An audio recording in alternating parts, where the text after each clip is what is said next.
5:30 વાગે, પછી પાછી ભૂખ ના લાગી જાય? પણ પપ્પા આજે તો આરામ છે. આજે પણ રાત્રિ ભોજન, અને એ પણ હોટલમાં. એ રાત્રિ ભોજન વાળી બેસને. હવે તું પૈસા કમાવા બહાર જા, એટલે તને ખબર પડે કે ભૂખ શું હોય, પછી શું દિવસ અને શું રાત.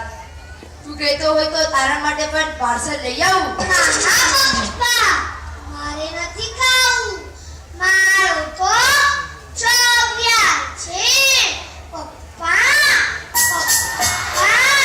તમને ખબર છે, પાઠશાળામાં બેન કહે છે કે રાત્રિ ભોજન કરીએ ને તો હવે રાખને પાઠશાળાને.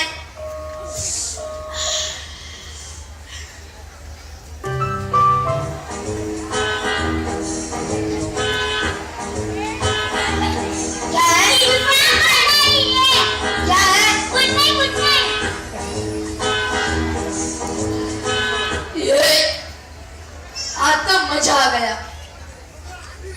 જોયો ને મોટું લાલુ એવાન, ખાવા માટે કેવી કરી ભગવાન. ભૂલી ગયા મહાવીરની આજ્ઞા, જે જગતમાં છે બેમિસાલ. ચાલો ઉલ્લંઘન કર્યું છે તો હવે એ પણ જોઈ લો કેવા થાય છે એમના હાથ.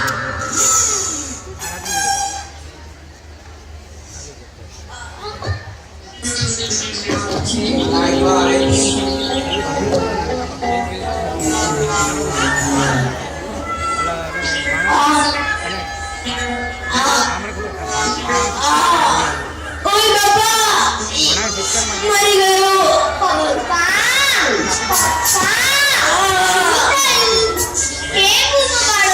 ચીડું, મારી શક્તિ હતું.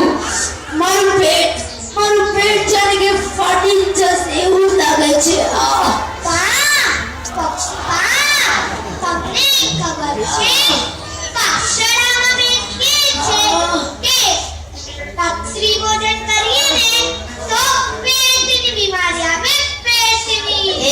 પાઠશાળા વાળી તું છે ને, તું ડાયો બની ગયો છે, મને ખબર છે. તું જા અહીંયાથી, જા.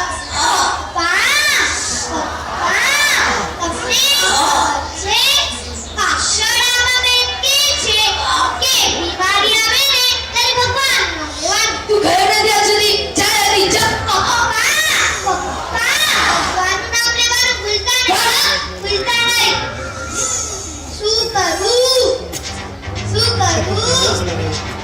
પપ્પા તો મારી વાત સમજતા નથી. આઈડિયા. હેલો હું ચીનું. મેં તો મારા પપ્પાને ઘણા સમજાવ્યા કે રાત્રિ ભોજન નહીં કરો, પણ એ તો મારી વાત સમજતા નથી. હવે તમે જ કાંઈ સમજાવો ને. Please Karamangal, please help me, please please.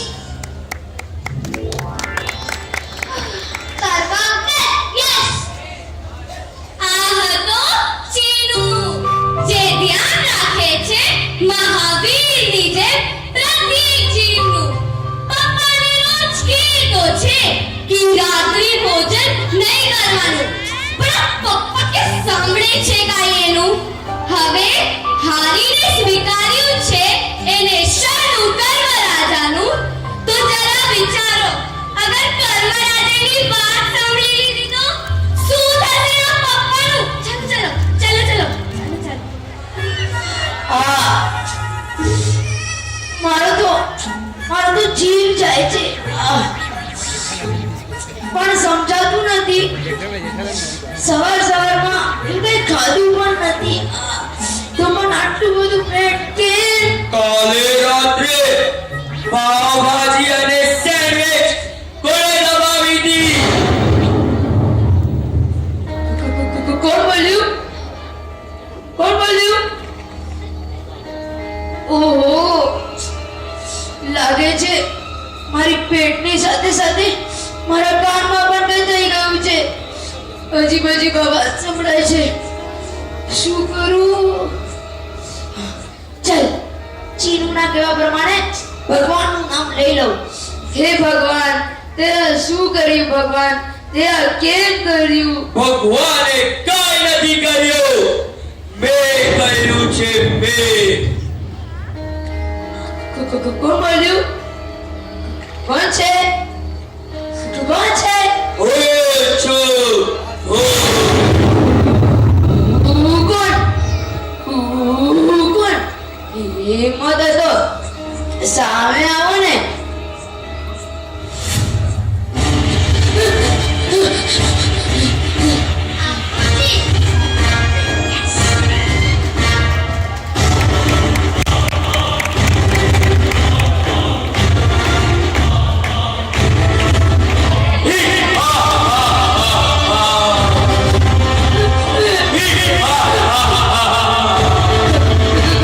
કોણ છો તમે?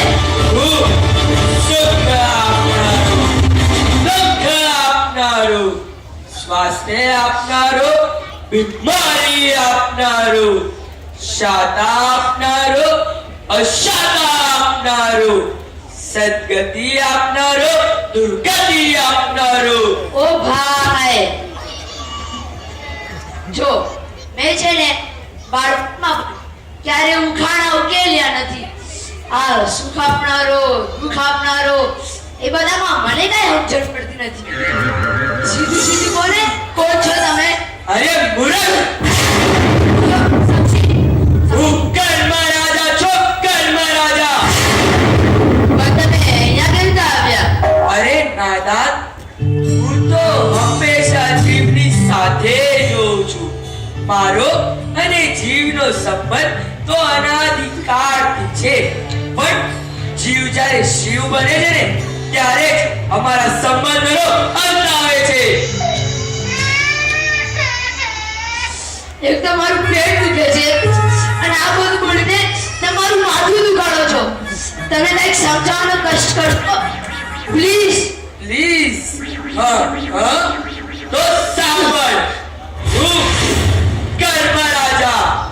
મારા જેટલું બળ કોઈની પાસે નથી, કોઈની તાકાત પણ નથી જે મને હરાવી શકે. પણ બસ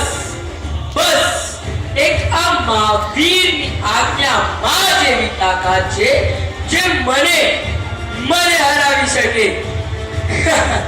પણ તમારા જેવા અજ્ઞાની જીવો જે મહાવીરની આજ્ઞાને ગણકારતા નથી તે મારા પંજામાં આવી જાય છે અને પછી હું તેમને મારા ઝાડમાંથી મુક્ત કરતો જ નથી. અને તું પણ એમાં એક છે. પણ હું તો જૈન છું. તો નાનકડી કીડીને પણ નથી મારતો. કીડીને ન મારનારો જૈન નથી, પણ જીવની આજ્ઞાને પાળનારો એ સાચો જૈન કહેવાય છે. અરે એક સમય હતો જ્યારે હું જૈન કુળના શ્રાવક શ્રાવિકાને વંદન કરતો હતો.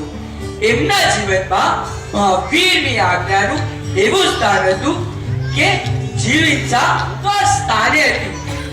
પણ આજના પંચમારામાં તમારા જેવા લોકો શ્રાવક તો શું જૈન કહેવાને પણ લાયક નથી. એટલે તમે કહેવા શું માંગો છો? હું જૈન છું. હું મહાવીરનો પુત્ર છું. ઓહો, મહાવીરનો પુત્ર.